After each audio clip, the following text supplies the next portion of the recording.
Hey everybody, this is just a quick check-in. It's Sunday, and y'all may have noticed I haven't been on here much um, for a couple of weeks. I just really haven't had anything to talk about, and I've been busy with other things.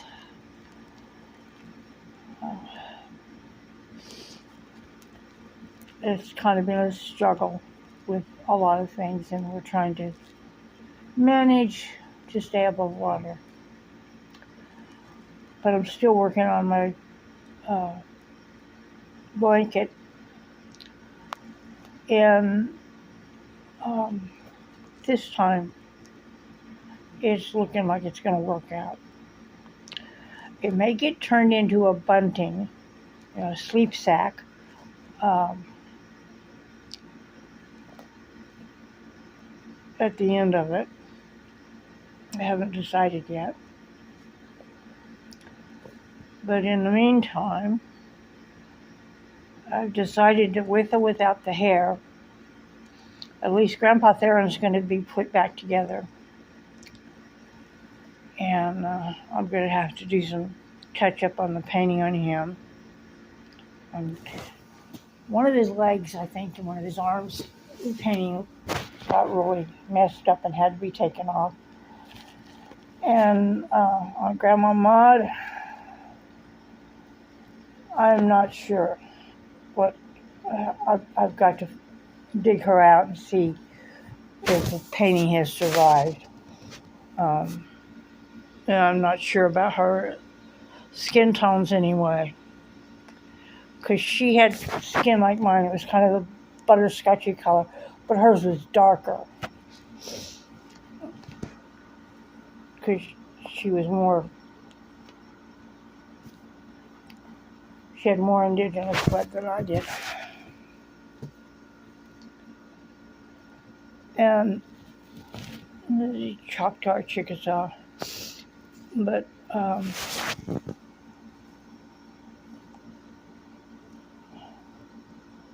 so I'm still doing my crafts. I actually got brave and did a watercolor thing yesterday, a little small postcard sized canvas that it was done primarily with watercolor brush pens. I just wanted to see if I could do something with them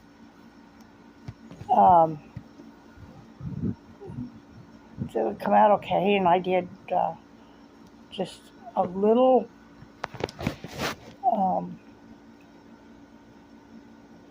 nautilus shell on top of some water and a sunrise behind it.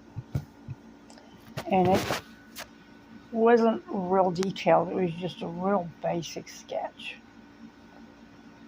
thing done in watercolor. And then shaded with the clear water pen.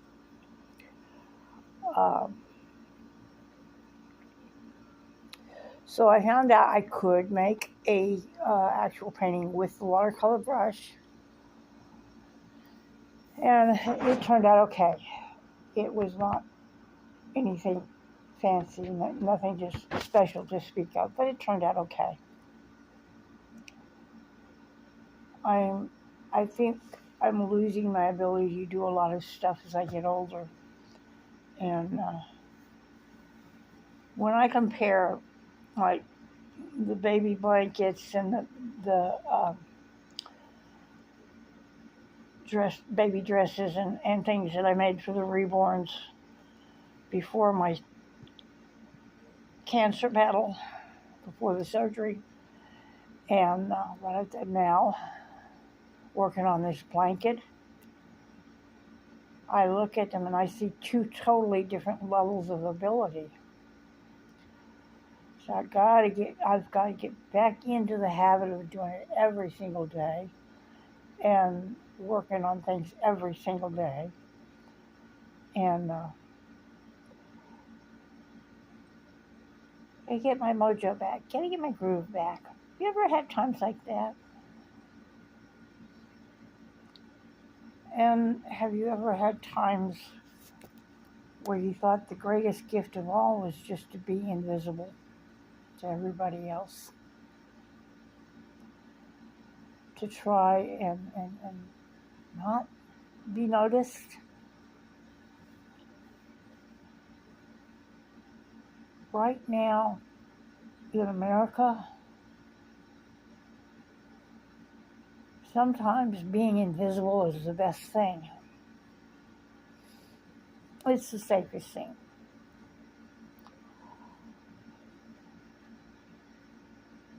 But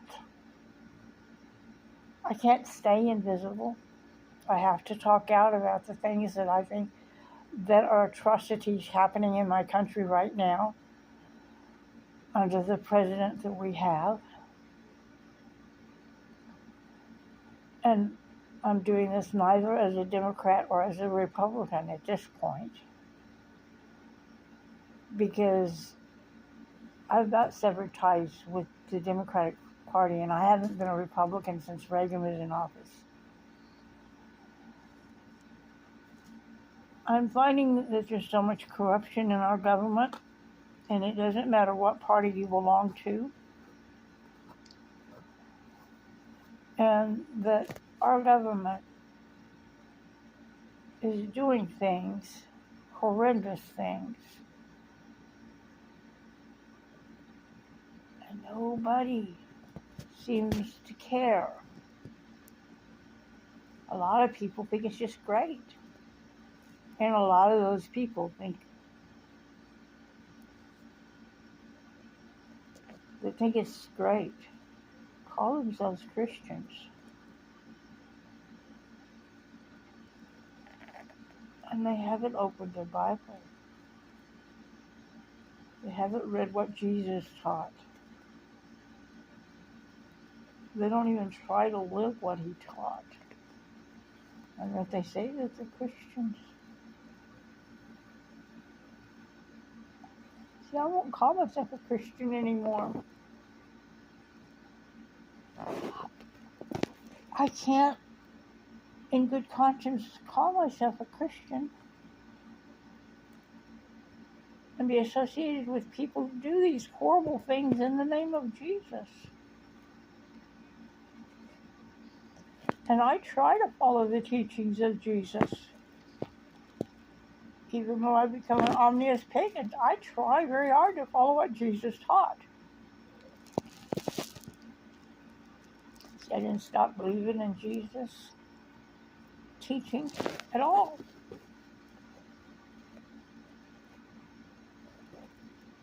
I stopped calling myself a Christian because of the hypocrisy that's being done in his name.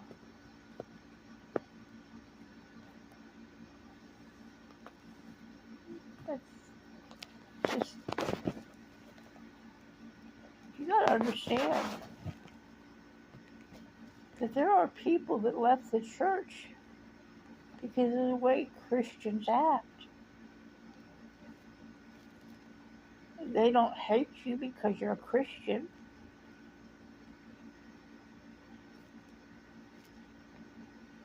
They can't be associated with you because of your hypocrisy.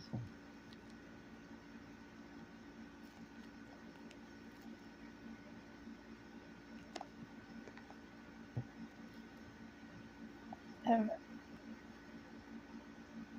Jesus was not a Christian. Jesus was a Jew. He didn't come to start a new religion. Peter and Paul started Catholicism. It was founded on their teachings. And Peter was the one that actually knew Jesus. Paul had a hallucination out in the middle of the road to, from Tarsus to Jerusalem. He had a hallucination, and from that point on, began to preach about Jesus. And at first, the disciples did not accept Paul. because, I mean, we go around talking about him, but you never even knew him. And that's the truth. All of those people, all these years later, we never knew him. We never knew him in person. We know what a book teaches about him. And people worship the book rather than the God. And they think wearing a cross makes them a Christian. And that's not what it is at all. But, so, yeah.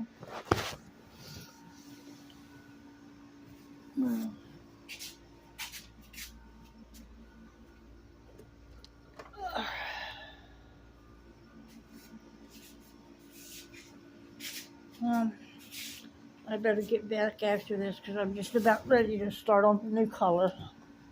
And I hope you guys have a very good day, a very blessed day, and that everybody has everything that they need.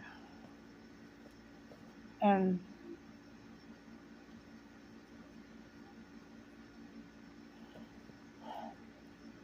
that we all take time for some self-reflection and look in the mirror and see if what we're doing and how we're acting lines up with our belief system. And that's my wish for everybody. Have a good day, guys.